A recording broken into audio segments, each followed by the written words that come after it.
Welcome back to HM and Big E Review Things.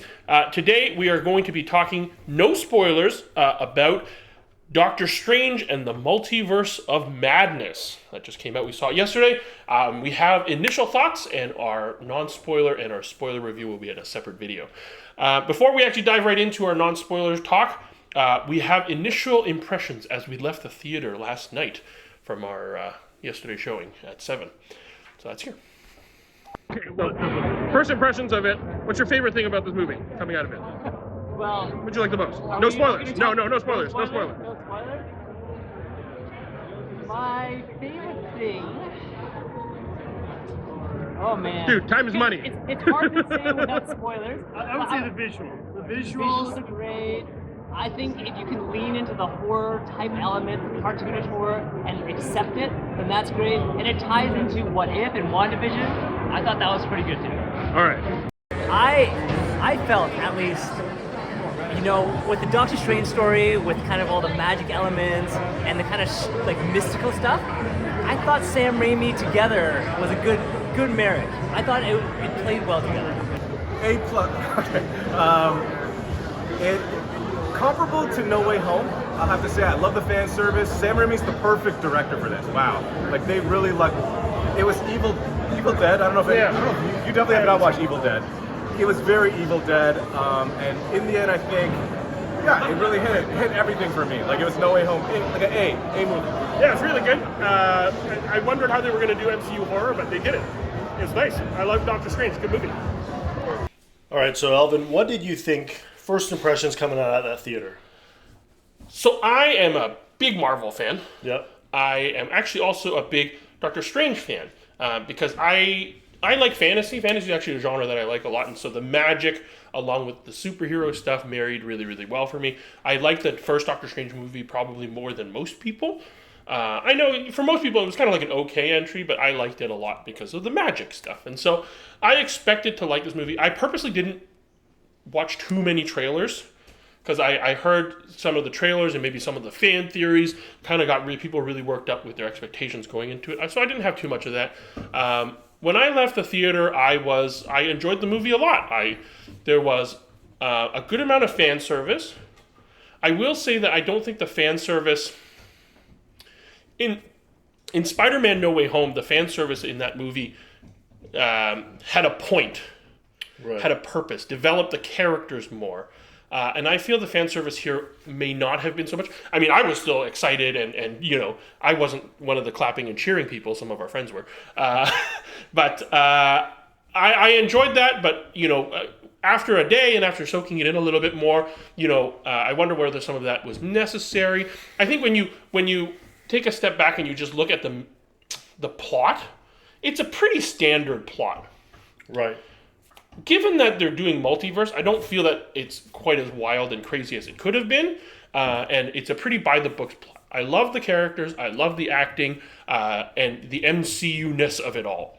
So I still really like the movie, but maybe a non-MCU fan would probably really not like this movie. I don't know. What did you think? I like Doctor Strange because Benedict Cumberbatch is a good actor. Very good actor. He's a very good actor. I like the first movie. Even though I'm not as big of a fantasy fan as you, a magic fan, I accepted some of the world building that they did there. Yeah. And what I heard was that the original directors, Scott Derrickson. he pulled out of this one. He did. And that to me shows maybe there was some creative differences, and maybe Doctor Strange 2 wouldn't have been this, but they moved it into this multiverse idea because it seems like the next few years of Marvel are moving into the multiverse with What If, Right. No Way Home. They're doing this kind of thing. Yes. And but still, I was excited because it was a standalone Strange movie versus he was a big part of No Way Home, right? Yep. So I was excited to see what they would do without Spider-Man, without the Avengers, and just concentrate on what his world would be like. So I enjoyed the movie a lot. I thought visually it was very, very cool movie. They took some risks there. Yeah. The storytelling was quite efficient. I didn't think there was too many wasted scenes or anything like that. It I felt it was too quick.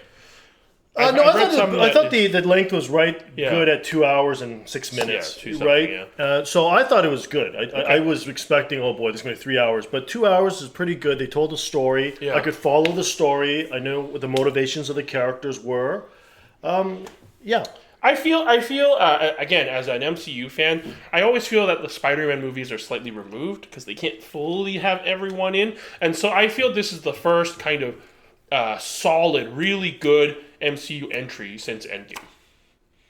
Okay. So I mean, so it's very difficult to talk about this without going into more spoilers, so we won't. We're going to save that for a spoiler talk.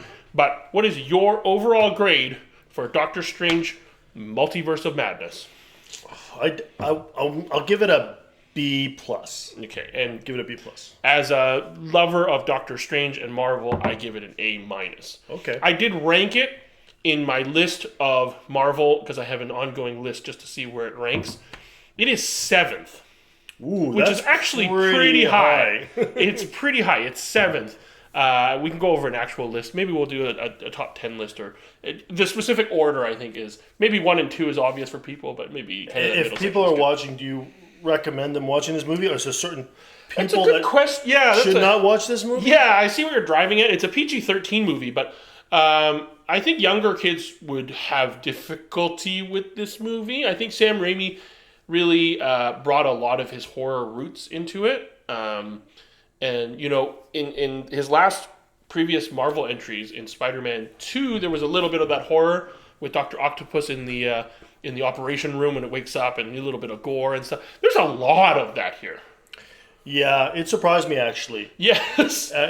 Watching so many MCU movies, they do certain tricks to Yes. elicit those feelings inside of you. Right. Try not to spoil anything. Yes. So I mean, overall, I think it's fine. It's But I saw a lot more blood and a lot of more people dying than I thought.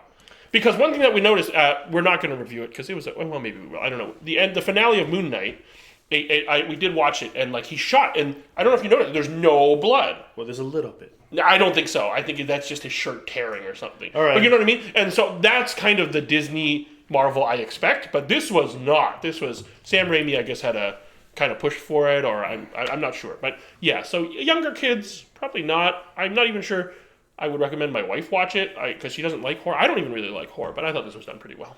Sure. Yeah, you anything?